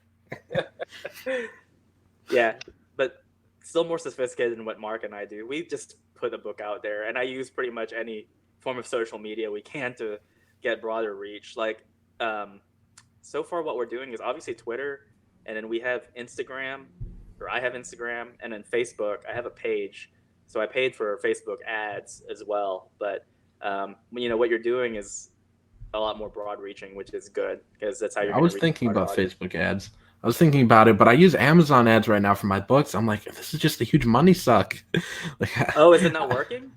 no, I've only gotten a couple sales from Amazon ads. I have one ad that worked really well when I first started it, and I don't know what happened. It was when I first put out the Eclipse Theater. Well, it might have been a couple weeks later. I did this ad, and it got me like five ebook sales in March, and so I made I've like $10 on it probably.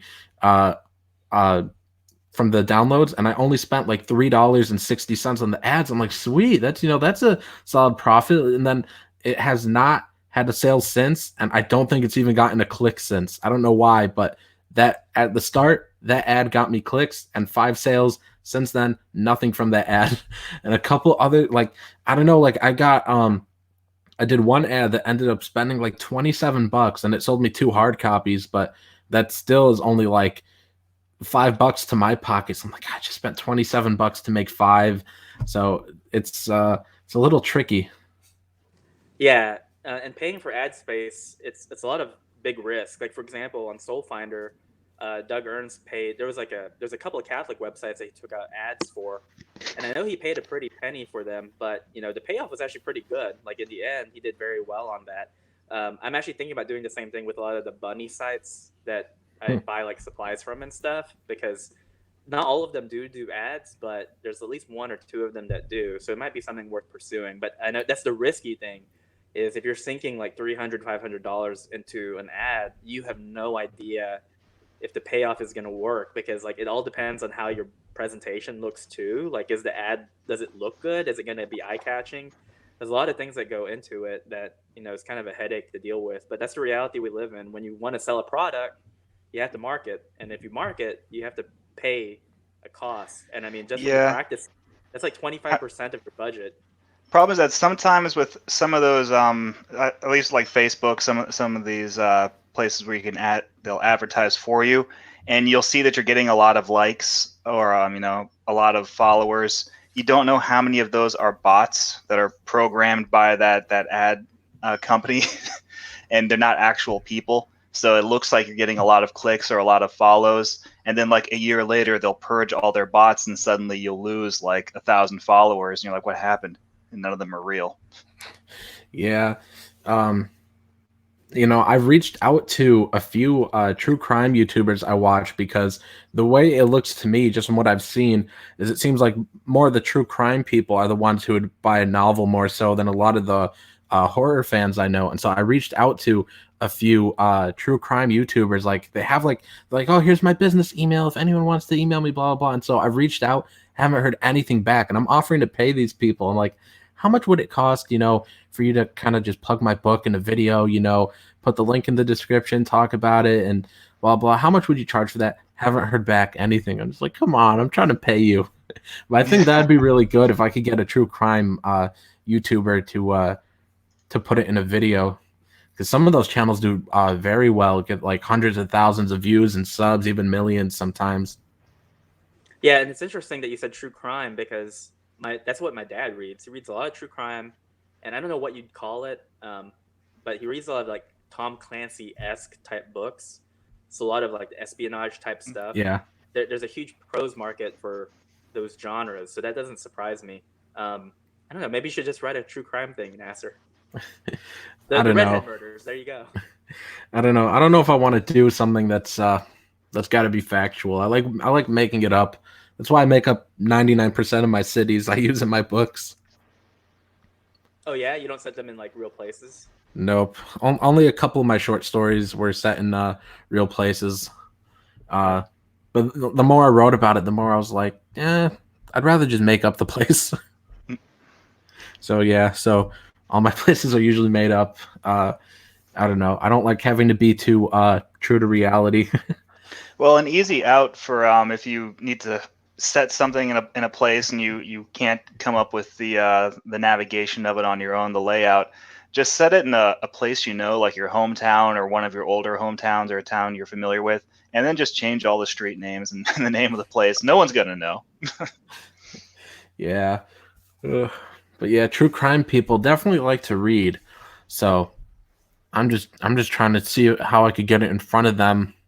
And I think, having a YouTuber promote it is always the best, rather than just, because whenever you join like a Facebook group and you just put a link in there, everyone scrolls past it.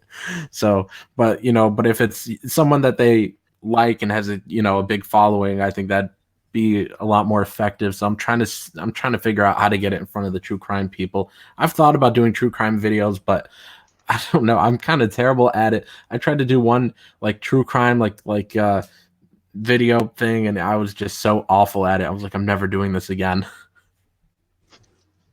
Most of my videos are terrible, but I think the streams are all right. Usually, they're fun. Like Mark and I have a good time on these, even though we've only done 2 of them. But you and I have talked in private before. Yeah. The streams are fun because we could just goof off, talk about movies. But then if it's a video, the videos are always the toughest ones. But the thing that I don't like doing videos is it just feels like I'm talking to myself. So sometimes I just feel goofy. Like that's why I can't like that's why some people used to ask me back when I talked about more comic stuff. They're like, why don't you do comic reviews? was like, I tried. Like, I deleted them, but like, I just hate it because what do I do? Hey guys, here's a comic and it was good. Like I'm just terrible at it. I don't know how to like review it to like on my own. Like, you know, if I'm having a discussion with someone, it's different. Yeah, no, I agree. And the problem with comic book review sites or channels is that there's a lot of them. So you're having more competition, and people basically have to find it by accident in order for them And they to. only want to watch if you say it's SJW. Yeah, you've got to have drama, which is one of the annoying things, I guess, is that people want to watch for blood. They want to watch Maury. They want to watch Jerry Springer. So if you're doing a positive review that doesn't have any drama, that doesn't have any conflict, that doesn't have something to boil their blood, then they're going to stay for like 45 seconds and then go away. Yeah, that's why I was getting most of my views back, a year ago with all the comics drama and stuff, and I would cover some of it. And that's, I would do a stream. I'd be like, hey, I'm gonna roast Eric Larson or some SJW, and I'd get like 40 viewers. And then it's like, hey, who wants to have a good time talking about horror movies? 10 viewers. Which I'm thankful for the 10 viewers, but I'm just saying, as a point, like most people just want to tune in for the blood. Well, that's why Umbrella Guy won't have me on his stream anymore, because he used to have me on and we'd talk about horror movies for like 5 hours and it was great, but it got like a fraction of the subs that he'd get when he talked about SJWs and about like Mark Waid and Kick Vic and stuff. So now that's all he talks about. Rip. Yeah. Yeah. But I don't know. I like doing the horror stuff. It's pretty fun to have a horror stream going. Yeah, there's a lot, and it's pretty robust to talk about a lot of stuff in the horror genre, because I think it's the fact that when people think of like talking about horror, they think, oh my gosh, like they're going to talk about blood and guts and it's going to be scary and stuff. And it's like, no, most of the time whenever you listen to horror streams, it's mostly funny because there's a lot of humor to talk about. I mean, just because a lot of those movies are bad, so you can make fun of them. Right. And I don't know. That's why I've enjoyed typically anything that has to do with horror. I've actually never pursued looking at channels specifically devoted to horror, but just in our immediate circle, whenever those would pop up, I loved it. Like on the Umbrella Guy's channel, whenever I think in total he maybe did 5 or 6 that I'm aware of, and they were good fun, and I liked them. But like what Mark was saying, the viewership was not there for it. People weren't tuning in for that type of content. So everyone has their own thing. I mean, like me personally, I nowadays I do listen to just the critical comic book reviews, not talking about the politics behind them, but just like, is this comic good or not? I like those, so I've been paying more attention to those recently. I was on Thinking Critical this morning, and we had a blast. We were talking about Hickman's run on X-Men. It's really good, and so it was actually kind of fun just being able to talk about like a plot for about 2 hours. Tim, if I make another comic, we should make a horror comic. No, but I'll tell you something off stream that deals with a horror comic that you might be interested in. Yeah. Wait, you wouldn't draw a horror comic? No. You wouldn't draw a horror comic, or you just wouldn't work with me? No, like so next year in 2020 is just Mark and I, and I've told that to a lot of people, where it's just like he and I, we have so many properties. We have 3 that we have to manage, and literally the moment I'm done with one book, I take like a 2-day break and then I work on the next one. So like with Soul Finder, actually I had to take like a week off because like I don't know what to call it, but I had like a strain between my my shoulder and my chest because of how I was like drawing every day. So I actually had to take a week off to recuperate, and then I just went back to drawing Black Ops, and I just don't quit. So I've been drawing for 300 and like it'll be like 355 days straight of just drawing, and with 3 IPs, there's just no time to fit in other people. Okay, so 2021. So Nasser, if you really want Tim to do a project with you, just tell them it has rabbits, and that'll get him. We could put rabbits. Honestly, the setting we could. I will tell you how I would write for you, Nasser. If you are able to find out how we can get the rights to make the comic adaptation to Night of the Lepus, I will draw that. We could just rip it off. No, because I want a legit adaptation. Like I want to get the license to it. I don't want to rip it off, because you can't rip it off. That movie's terrible as it is, so you can only improve on it. Have you seen that movie? But, oh my gosh, it's so. No, funny. I haven't. It's they literally. I mean, to their credit, they used real rabbits, but like you can't make them scary, even if they're like 50 feet tall. They're just you just want to hug them, and so when you see them eating people, it's not frightening. It's just like, aw. Oh Oh, he man, ate that guy. man, man, we should have worked together on Jeff Lemire Nazi Hunter. Oh my gosh, that was a great plot. But Man, I don't know, man. So you know what's happened is that they leave me alone. Like a lot of the they've left me SJWs, alone too. they because I don't mess with them. I mean, I think a lot of them kind of know. It's like, oh, Tim just does he does some political books, but he stays in his own lane, doesn't really mess with us. And so I don't mess with them either, and everything's been fine. Actually, this whole year, I haven't gotten any attack from anyone on that side, and that's fine. Like I'm all about being civil, and I'm willing to like have a ceasefire for my own Well, personal. they came at you especially, both of us, but really you over. First was when Thump First 100 Days came out. Like they really went hard at you on that one, and occasionally when they'll come at you for Walmite and Magademia, but man, for Thump, Well, they were furious. so they came out on Magademia, that's for sure. But when we did Walmart, we didn't get anything, like zero, no pushback whatsoever. I think part of it is that a lot of people on the left, they read Magademia and they actually thought it was pretty funny. And so I think word of mouth probably went around where it's like, yeah, it's kind of their shtick, and it's not like Well, or anything. before we breathe a sigh of relief, we still have the retail version, the one that's actually going to be in comic shops coming out next month in September, Yeah, I think. I think so. So once they actually have availability on that, when they walk into a comic shop and see it, then they might notice it. Well, But that you say that because Trump Punch Man has been on shelves for 3 weeks and nothing, no word about it. maybe And they're yeah, just done with it. Yeah. and I didn't do the art on the inside. I did the cover, but you would think that a lot of people have attributed me as the artist. I am not. I just did the cover for it, but you would think I'd be getting some flack for it. And no one said anything.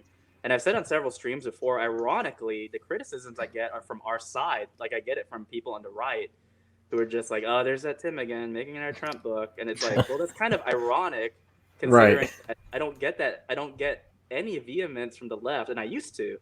And this year alone, nothing, and that's fine. I'm a lot more. It's a lot more peaceful that way when you don't get criticized and you're allowed to just do your own thing. And I like doing that. We like staying in our own lane, kind of working on our own projects. Yeah, my favorite part of Walmart was when he's like, "America will never be a communist country," and I took a picture of that. I'm saving that for election night so I can post it, rub it in their faces. Oh man, we're actually what, like a year away, or well, I think just over a year away, right? We are a year and 2 months. Yeah, so in a year and 2 months, I'm gonna be posting that on Twitter in our celebration. And I Yeah, see, and we actually huh? so we're working on Walmart 3. Like we already have a general outline in there, and we actually we do have something. We have an alternate ending in case things do not go the way we want. We'll put it that way. Now, don't get me wrong. If I'm a betting man, I do think that he's gonna win. But Same. we do have a very funny alternate ending in case he doesn't. But like I said, I'm just banking on the fact that he's not gonna lose. So yeah, you get that screenshot ready. Yeah, I see we got Dennis Peruch in the chat. Hello, Dennis. And then we have Pencil for Life. How you doing? Yo, Eight pencils pencils. for life. Yeah, good to see you guys showing up. Um, I lost my train of thought. I think I was going to say something and completely forgot. Well, What's up? I'm gonna need to bounce in the next couple minutes so I can get Blotto. Oh my gosh, Mark. Why do you admit that on live stream? Because I'm a big boy and I could drink my mojitos if I want to. So Mark is gonna indulge because it's a 3-day weekend. He doesn't have to Yeah. go into work on Monday, and so he's gonna start with those festivities. With his, what do you like? You like Cosmopolitans, Manhattan? Cosmopolitans in Manhattan. No, I usually drink I don't know, just like whatever goes with vodka, which is anything. So Nasser, do you drink? I know you just No, drink. I don't drink. Okay. Yeah, I drink very very rarely. Actually, the last time I had a drink was on my was the day of my wedding. That was last time I drank, and let's see. I didn't even Election drink on night. New Year's, and I drank on election night. But election night was Yeah. 4 days before my wedding. Oh man, that was a lot of drinking for Timothy Lim, by the way, to have it that close Right. together. Yeah. And I drank a Mike's Hard Lemonade. Oh man, stop the madness. Stop the madness. I bet drunk Tim is the guy that puts his arms around everybody and tells them that they like that. He's like, "Oh, I love you guys. You're the best friends I ever had." No, I actually get really sleepy. Like I'm not a fun drunk because I just like sit there and I fall asleep. But I don't have any hangovers. That's good. I've never had a hangover. I don't even know what that's like. Man, anytime people drink and they're like, "I'm gonna be so hungover," I'm always like, "How's this fun?" So I figured out how to Yeah. avoid getting hangovers. Sometimes Oh, man. Tim has been around when I had a hangover and he had to pull the car over, and I had to like, "Hey Tim, could you pull the car over into that parking lot?" He's like, "Yeah, sure." And then I got out and I puked in the ditch, and then I got back in the car like, "Okay, let's go." Yeah, it's Alrighty not then. fun. So that literally happened a few months ago. I picked him up. We're going out to eat lunch, and we're driving. We're talking about something, and there's no signs that he's like weird or anything like that. And he's like, "Yeah." And then I was watching Family Guy, and then Brian all of a sudden he goes, "Hey, can you pull over?" And I was like, "Sure. Why?" And he's like, "I gotta throw up." I was like, "What?" And so I pull over. He opens the door. He walks like 10 feet, and he's like, "Blah!" And he comes back in the car. And he's like, "All right, I'm good." I was like, "Are you sure?" He's like, "Yeah." And he just like picks up talking right where he left off. I was like, he's a depraved individual. No, because once you get it all out of your stomach, then you feel fine. Then you can eat cheeseburgers again. You just got to get it out of there. I have not thrown up since I was 5. Like it's been a long time. Oh, I haven't in 6 years. I have a 6-year streak going. I almost lost it twice this year. From what, food poisoning? No, we were on vacation I think a couple months ago, and like I just woke up in the middle of the night. I felt really bad and I felt it coming, and I was like, "You have a 6-year streak." Then I kind of kept it down and went back to sleep, and then like a week ago I just woke up in the middle of the night. I don't know why. I just felt really terrible, and then like first thought is 6-year streak, 6-year streak, 6-year streak. Hold it down. There you go. Yeah. Like on Seinfeld when he's like, "I haven't thrown up since June 29, 1980. Oh yeah, that's the one where he ate the black and white cookie, and that's what made him. Yeah. Yeah, I remember that one. I haven't thrown up since 1990. What's the deal with Asians? Why don't they ever puke? Such a good show. I hate Seinfeld. How do you hate Seinfeld? It's not funny. What do you mean it's not funny? What have you watched? Let's see. I think I've seen 2 seasons of it. I can't even tell you one joke. I was like, well, I take that back. I know the soup Nazi thing because that was everyone knew the soup Nazi thing. I didn't even know it because it was funny. I just thought, I get it. Like no soup for you. That's funny. That's So hilarious. like, I don't know. This is such a normie thing. I'm gonna get a lot of flack for this, but like the funniest show I saw in recent memory was I saw every season of Parks and Rec. And I thought that was hysterical. I've never actually seen it, but it doesn't sound funny. Well, that's where Chris Pratt kind of got famous because of the character he played, and then you had Nick Olbermann playing Ron Swanson. He's this like really tough libertarian guy. He happens to look like an overweight, fat Mike Haggar from like the Capcom fighting games. It was just really funny. Like my wife liked it. I thought it was great. Like some of the jokes were. I still remember them. They're really quotable. But Seinfeld, I don't know. I just felt like so you have like these 3 weird like neighbor people in an apartment in New York talking Exactly. I don't know. There's just something about it I found very unrelatable. Come on. It's very relatable. I like Kramer, and then Kramer got in trouble recently. So Recently, yeah. No, so Seinfeld, I mean, I watched it when it was on in the 90s. I used to watch it with my grandma who really liked it, but I've never, ever liked George. I can't stand him. Really? He ruins whole episodes. I find him so obnoxious and unlikable, and I know that's the joke, is that he's obnoxious and whiny and unlikable, but that's not funny to me. I hate his guts. He's just like an even more irritating version of Woody Allen, and Woody Allen's already pretty bad. I just can't stand him. Man, one of the best George jokes was in the pilot when some lady's coming to town from Michigan or something, and she asked to stay at Jerry's place, and Jerry doesn't know if he likes him or not, and so Jerry brings in a second bed for her to sleep on, and George is like, "You're bringing in a second bed? Why don't you bring in a second guy too?" Oh man, I love George. Nasser, that was not. You just say that wasn't funny? That's hilarious. It's comedy gold. Well, if you like George so much, then you need to see The Burning, because Jason Alexander's in that. You have, so when he's like 20 and he's like buff and like really popular and he has hair. I actually saw that before I watched Seinfeld, so I didn't know that till later.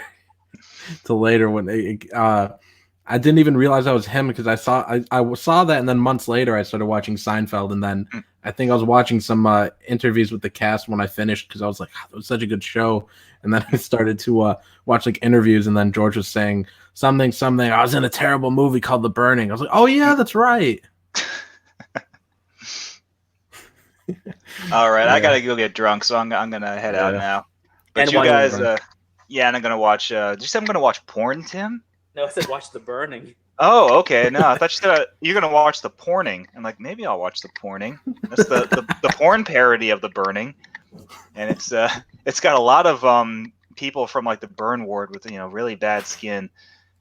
It's not a Mark. You're gonna lose the sales. You gotta shut up. And There's only 8 people watching. I'm pretty sure they already bought the book. Yeah, probably. All right, guys. I'll see you later. All right, see you, man. Bye.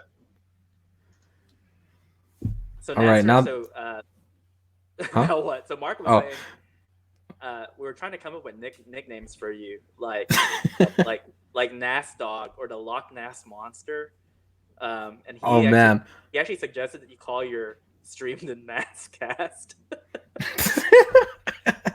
No, usually I call it Nasser and Pals, but I've been putting your guys' names in the title. Oh, I like that, Nasser and Pals. That's so sweet. Yeah, or Kick Nasser and Pals. Sometimes I put in the kick there, but how did Kick Nasser ever originate? I actually don't know the story behind Oh man, that was on an Ethan stream, because the first time I was on with Ethan and I said Cecil wasn't funny, that started a whole thing, and then Ethan brought me back another time. It was like the middle of the night, like I was watching one of their streams, and I was like, I was like, man, I wish they would invite me on. Like it was like a day or two after my first appearance, I was like, man, that was so cool streaming with these guys. And then I took my melatonin, I went to bed, and I was still listening to the stream on my phone. I was on my computer, but I turned off my computer. Then suddenly they start talking about me on the stream, saying like Cecil wasn't funny and stuff. And Ethan sends me the link, and he's like, hey, you want to get on right now? I was like, I just took melatonin, just turned off my computer. I was like, I'll get on. So I went on, and then we're me and Cecil are going back and forth. I'm like, Cecil, I will castrate you with a fishing knife, and then Cecil is like saying as usual, like whatever, and then I forgot what exactly I said, and Ethan starts reading the chat, and he's like, so and so says kick Nasser, and then after Ethan read that, the whole chat exploded with kick Nasser, kick Nasser. It was just like some big thing, and like every time I went on a stream, I just couldn't get away from it. The chat just hated what I had to say, and they were like, kick this guy, kick him. So that's how it started. Okay, so yeah, now I know. Though it's fun. I wonder if like a year from now, if people are gonna remember that. I got no clue, because I'm not around any of those streams anymore, really. Yeah, it's interesting, like what a year's difference will make in terms of what people remember and what they don't. Totally, like they'll remember mine yearbook instead of your and Mark's. I see what you did there. You're gonna try. No, for real. I think I have a book that you might actually like, but I'll have to tell you it off air. Well, no one steals it. John Delarose wanted me to work on something with him, and I told him like same thing. Doug Ernst. So Doug Ernst, he's working on I think 2 Soulfinder books, and we're still like talking about what we're gonna do with them. But I know for a fact that he got an artist to work on a book that I could not work on. So I am busy. I'm really, really busy for next year, because so right now, like I'm wrapping up the post-production on Black Ops, and I'm immediately going to start working on Common America. That's going to be really exciting. I can't wait to start working on that one. But I don't know. Party never stops with us. And I know like you're like Mark and John. Just keep on writing. That's all you have to do. I'm gonna send the scripts your way, but after we end the stream in a few minutes, I'll tell you basically everything that happens. I'll Okay, send you well, it. let's we'll just adjourn for now, I guess. Say bye to the chat, and then you and I will talk, Yeah. and then I have to get back to work here in just a Yeah. second. So, let me publicly thank Nasser for having me on, and Mark. This is fun. You know, anytime you want us on, just chat. This is what we normally do. So typically we do it on like weekends. So just Yeah. tune in and hear us. We just talk nonsense and stream of consciousness, a lot of horror movie stuff, a lot of writing stuff. But Mark and I have Black Ops funding right now. We're in our 8th day of the campaign, and we're 65 or 70% of the way there. I actually don't look at the number until Mark tells me that we make it to our goal. So I'm really happy with the way things are going. We still have 30 days left. There's still time to back it. Make sure you check it out on Indiegogo. Check out Nasser's books. He's for a young guy, the stuff that he has going on is really good. I wish I was that talented when I was his age. So make sure to check it out. I think what's is your recent book, Duality or Eternity? Yeah, Duality. Okay, Duality. Yeah, that book just came out like 2 weeks ago, I think. Yeah, well, thank you for being here, Tim, and thank you all for tuning in. We still got about 6 people here, so thank you all for watching, you guys. We will have another stream probably next weekend, I think. I don't know if I'm going to be having any streams during this week, but we do have the horror news on Tuesday, and then we have the Thrill Me Thursdays on Thursdays. So thank you all for tuning in, and don't forget, all the links are in the description. Thank you, everybody.